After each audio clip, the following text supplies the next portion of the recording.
Welcome! I'm Michelle Anderson, founder of Clarinet Mentors, and today I'm continuing a video that I posted 2 weeks ago here on YouTube, and it's looking at some of the most common mistakes that I see people make that get in the way of their clarinet sounding as good as it should. I've been teaching for about 30 years now, and I've noticed that many of our mistakes fall into some pretty common patterns.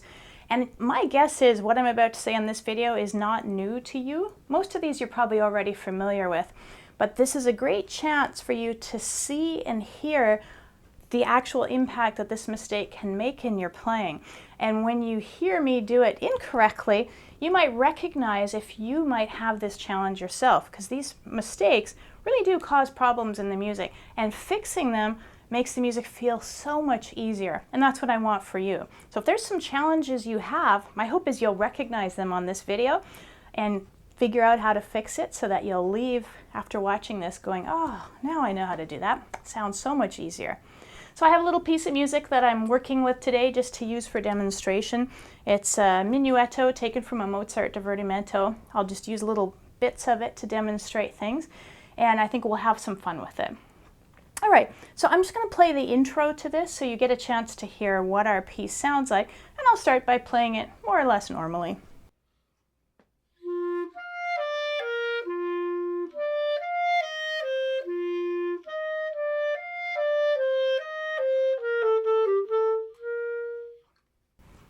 Lovely little piece of music, lots of fun to play. Now, here's something that I hear really commonly when people play this.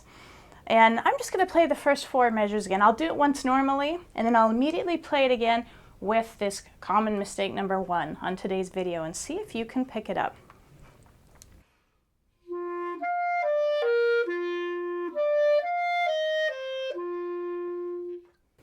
Now I'm just going to change one thing, see if you pick up the difference.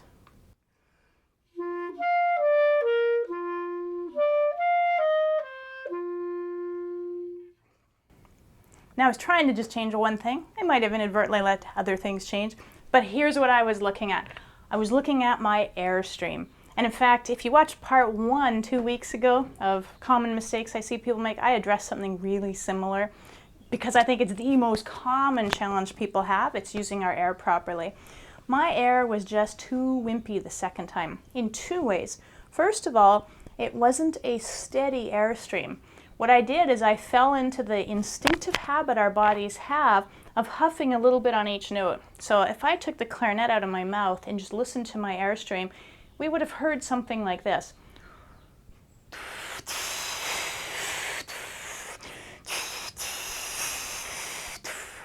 So even though I was slurring, my breath was kind of huffing on each note. Listen to what that does to the music. If instead I think of my breath being much more continuous or non-stop,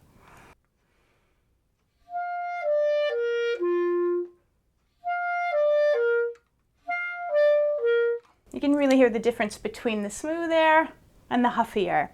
So you should always be aspiring to get your air smoother. Now, aside from it not being smooth, more importantly, it was just what I call too wimpy. It wasn't fast enough.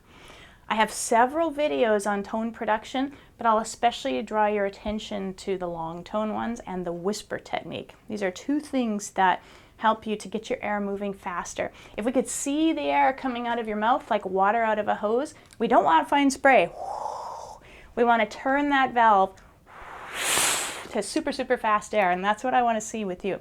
I'll play just the first bar with fast air, and then I'm going to change it to shallow, wimpy air, which is how many of us play until we've trained our bodies to work differently.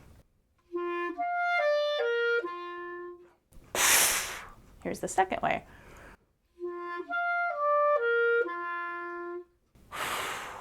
Now that wasn't incredibly wimpy air, it was just kind of wimpy, and my tone was much less resonant, much less sparkly, much less in tune. The open G that I landed on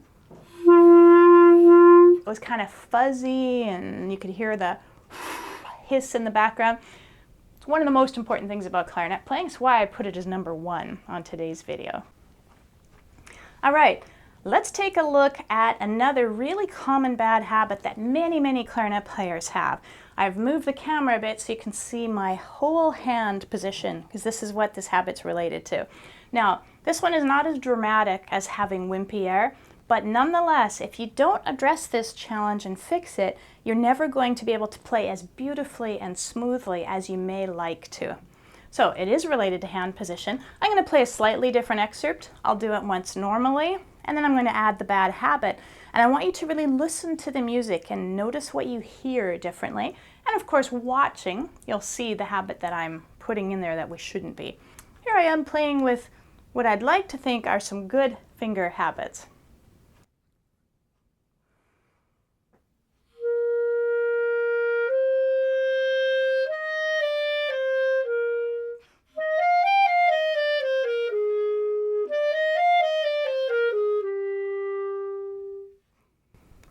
Now, I'm going to take that same excerpt and add some bad finger habits.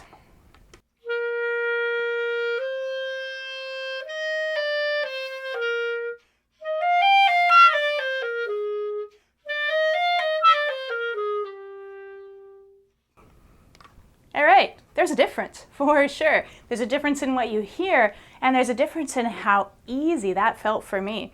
So the first time, the good habits I was concentrating on were having my fingers be arched and rounded, and to have them come down very gently. When they start slamming, we'll actually hear the slam in the music. And when they're slamming, we tend to miss the holes. We tend to not cover them all the way. And what you'll hear are little squeaks or holes in the music. And that's exactly what I had. If I just play one little part with my fingers slamming, you'll hear the bumps in the music and you'll hear maybe even a squeak. That time I didn't squeak, but the notes felt resistant. Now if I just arch my fingers and make them much more relaxed, oh, it felt so much easier. Now I kind of had to train myself to build that ease into my fingers, but it makes my playing easier, and I want that for you. I want you to have a section where you go, wow, that fingering is coming out effortlessly and easily. I certainly know when I'm watching a great performer, the ones that really impress me are the ones where somehow it seems like the music is just flowing out of them with no barriers. It's effortless. And when we achieve that as a performer, where it feels like the music is flowing out and it's effortless, that's when it really gets fun. You know, you may have had that before, but I want you to have that experience regularly because it really lets us just enjoy our music and play what we want to play. So no slamming, no bending fingers at funny angles. We want nice round arches. And I have some other videos here on YouTube that really deal specifically with hand position. If this is a challenge you might have yourself, I really encourage you to follow up with them and do some other exercises. And of course, videotape yourself.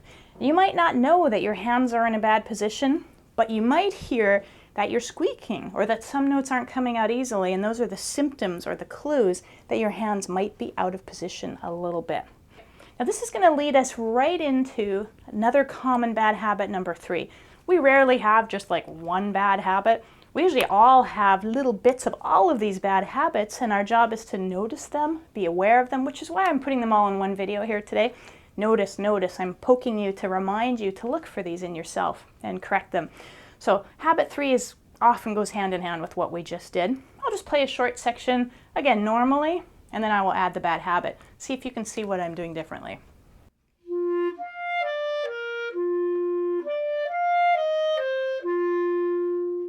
Now I'm going to add a common bad habit.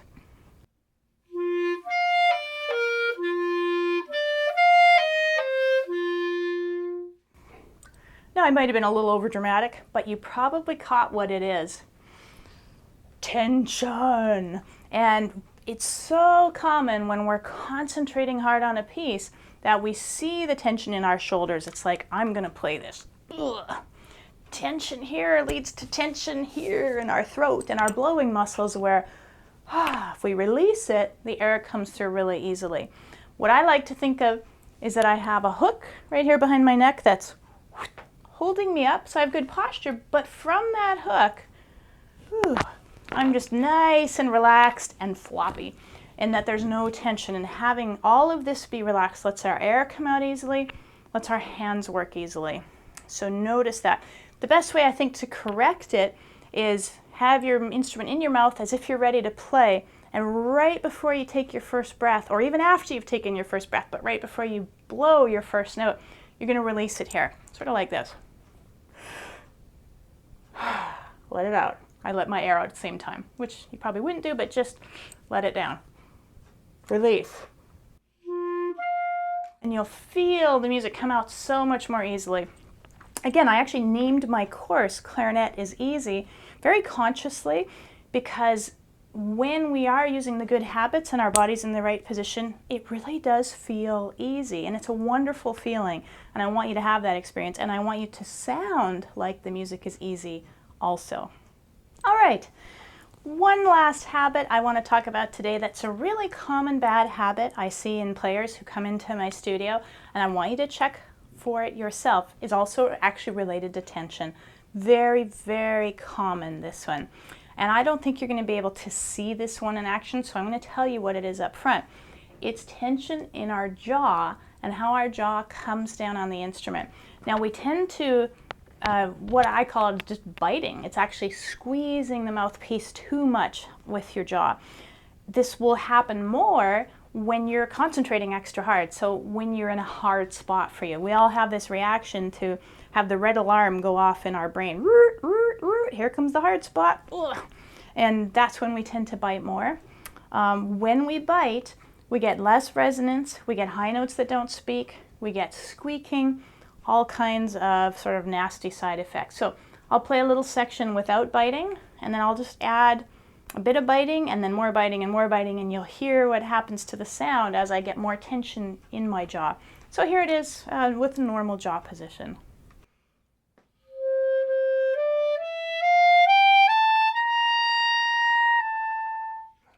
Now I'm going to add a little bit of tension into that.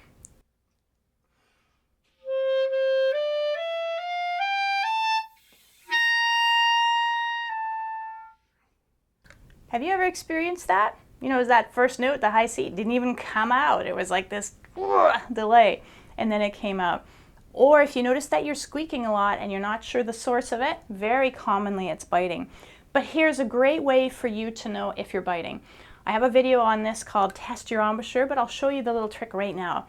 There's a special fingering we can use to test whether or not you're biting. It's thumb and register key, first two fingers on the left hand, first two fingers on the right hand, and even if you've seen this before and haven't done it for a while, use it, regularly use this. So I'm really just leaving off the third finger on my left hand. When I play, it's actually a really awful fingering for high G sharp. It doesn't speak very well, but it's wonderful to use as a diagnostic tool to test how our embouchure is working. There's two really common ways this note won't work. If it squeaks at all, you're biting. So I'm going to bite and try that note.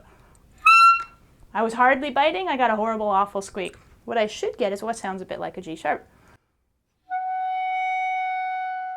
Now the second most common challenge we have with this note is that instead of getting the tone, very, very commonly we get this kind of funny undertone, a weird low note. That's super common. And that we get when our air is not fast enough. So go back to the very beginning of this video where I said wimpy air is one of our most common problems. This little tool I'm showing you right now will help you solve problem 1 and problem 5. If your air is wimpy, speed it up. Now typically, if you start with wimpy air and you try and speed it up, as you're concentrating on speeding it up, you end up biting. So you'll go from undertone to a moment of good tone to a horrible squeak. And that shows you that although you got your air going, your body also clamped down more. So we want to keep this relaxed, but your air nice and fast.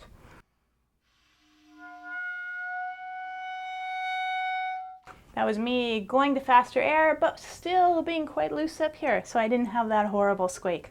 All right, again, not much new in today's video, but part of the role of coming into a teacher studio every week, if you were one of my students right here in my home studio, is that I would be reminding you of these things on a regular basis as I saw them in you.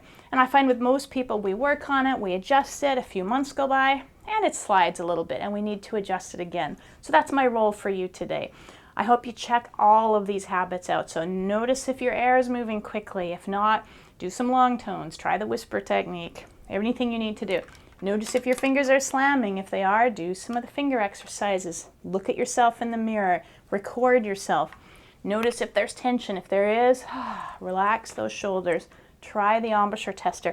All of these things together will really help you play more easily and have music sound beautiful as it comes out of your clarinet. So thank you for being here in my studio with me today as we go through some of those common mistakes that many players play. I hope you found something in there that'll help you and get you back on track so your clarinet feels more easy today. Now I'd love to hear from you. There's a comments box below this video if you're watching it on YouTube or Facebook. So please write your comments there. And perhaps if this helped you or if you have any other clarinet questions, I'd love to hear from you. I also invite you to join the Clarinet Mentors community. It's totally free. If you sign up at www.learnclarinetnow.com, and there should be a write-up with that address in the YouTube description right below this video, you can sign up for my newsletter. It comes every 2 weeks. This video was part of the Clarinet Mentors newsletter, and I also put in there some other interesting clarinet pointers and tips that I think would be helpful for you. So I invite you there. I look forward to seeing you on our next video.